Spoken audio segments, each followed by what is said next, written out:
Hello friends, मैं हूं अमित मिश्रा और एक बार फिर से हाजिर हूं मैं आपके सामने लेकर अपनी नई क्राइम थ्रिलर स्टोरी जिसका नाम है आरोप। इसके पहले पार्ट का शीर्षक है हत्या का इल्ज़ाम। दिल्ली की ठंडी रात थी। बारिश की हल्की बूंदें फार्म हाउस की शीशे की दीवारों पर टकरा रही थी। अंदर एक आलीशान ड्राइंग रूम में बिजनेसमैन विक्रम रॉय अपने लैपटॉप पर कुछ टाइप कर रहा था। घड़ी ने रात के 11:40 बजाए ही थे कि बिजली चली गई। चारों ओर अंधेरा फैल गया।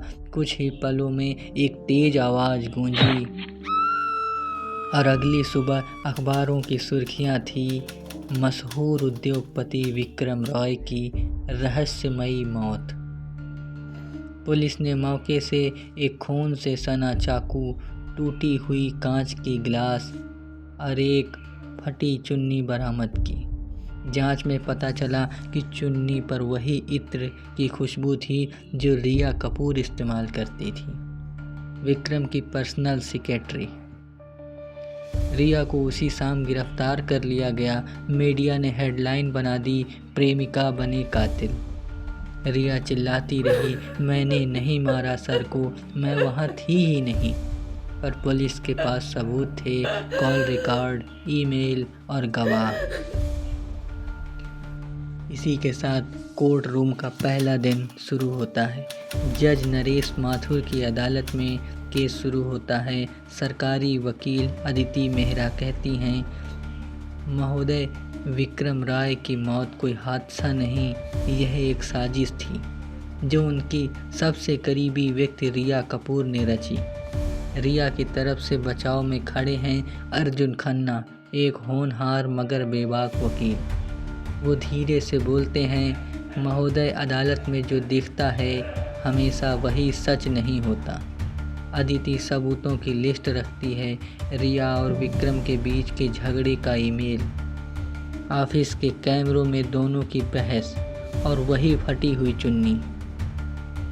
अर्जुन पूछते हैं, महोदय, क्या पुलिस ने इस केस की कोई दूसरी दिशा में जांच की या केवल एक आसान सा निष्कर्ष चुना कि सेक्रेटरी ही कातिल होगी? कोर्ट में हलचल मचती है। पहला गवाह बुलाया जाता है, फार्म हाउस का सिक्योरिटी गार्ड गोविंद कहता है, मैंने रिया मैडम को उस रात विक्रम सर के कमरे से बाहर जाते देखा था। उनके हाथ में कुछ था, शायद चाकू। कोर्ट में सन्नाटा। रिया की आंखों में आंसू आ जाते हैं। अर्जुन धीरे से मुस्कुराते हैं, फिर गार्ड से सवाल करते हैं, गोविंद जी, बिजली किस वक्त गई थी? लगभग 11:40 पर। और आप कह रहे हैं आपने रिया को देखा अंधेरे में? गार्ड चुप हो जाता है। जज माथुर गंभीर होकर कहते हैं, गार्ड के बयान में विरोधाभास है, पुलिस पुनः जांच करे। अदालत के बाहर रिया जेल लौटने से पहले अर्जुन से कहती है, आप ही मेरी आखिरी उम्मीद हैं सर, लेकिन मुझे डर है, कोई नहीं चाहता कि सच बाहर आए। अर्जुन उसे भरोसा देता है, अगर तुम सच में बेगुनाह हो तो मैं इसे साबित करूंगा, चाहे कोई भी साजिश क्यों न हो। उस रात अर्जुन अपने दफ्तर में बैठा फाइलों को उलटता पलटता है। विक्रम की मौत की रिपोर्ट, रिया की कॉल हिस्ट्री, ईमेल, सब कुछ देखता है। एक बात उसकी नज़र पकड़ लेती है, विक्रम ने मौत से ठीक 2 घंटे पहले अपने बिजनेस पार्टनर संदीप मल्होत्रा को कॉल की थी और उसका रिकॉर्ड पुलिस रिकॉर्ड में गायब है। वो नोट करता है, कॉल मिटाई गई है, लेकिन किसने? अगली सुनवाई। अदिति फिर से कोर्ट में कहती है, रिया के पास मकसद था, मौके पर मौजूद थी और उसके कपड़ों पर खून के निशान मिले हैं। अर्जुन पूछता है, खून किसका? अदिति, विक्रम रॉय का। अर्जुन, तो क्या डीएनए टेस्ट ने ये पुष्टि की है कि वो खून रिया का ही है? अदिति थोड़ा रुकती है, रिपोर्ट अभी आई नहीं है। कोर्ट में सन्नाटा फैल जाता है। अर्जुन मुस्कुराता है, महोदय, पुलिस बिना रिपोर्ट के ही एक महिला को हत्यारा ठहरा चुकी है। यही हमारा न्याय है। जज कहते हैं अगली सुनवाई तक डीएनए रिपोर्ट और सीसीटीवी सबूत पेश किए जाएं। अर्जुन कोर्ट से लौटकर घर आता है। गहरी रात में उसका फ़ोन बजता है। एक अनजान आवाज़, अगर सच जानना चाहते हो तो पुराने गोदाम में जाओ, आधी रात में अकेले। और फ़ोन कट जाता है। अर्जुन कुछ पल सोचता है। डर और जिज्ञासा दोनों उसके चेहरे पर झलकते हैं। वो गाड़ी निकालता है और अंधेरे में निकल पड़ता है। गोदाम वीरान है, टूटी खिड़कियां, जंग लगे दरवाजे।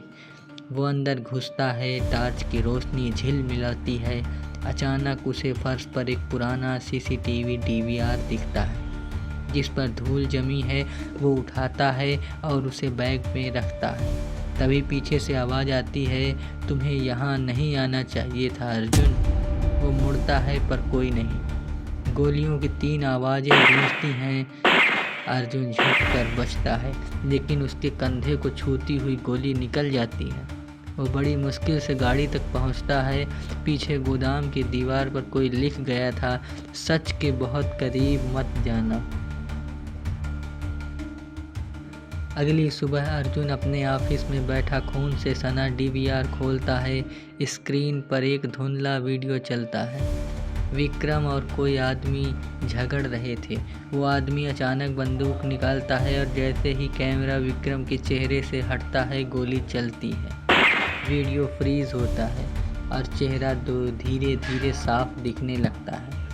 वो कोई और नहीं बल्कि विक्रम का बिजनेस पार्टनर संदीप मल्होत्रा था। लेकिन तभी वीडियो में दूसरी परछाई भी दिखती है और एक और इंसान जो उस कमरे में मौजूद था। वो एक महिला थी। क्या वो रिया है या कोई और? ये जानने के लिए देखिए आरोप पार्ट 2। कहानियाँ जो सोचने पर मजबूर कर दें। सब्सक्राइब कीजिए हमारा चैनल और शुरू कीजिए कहानियों का नया सफ़र।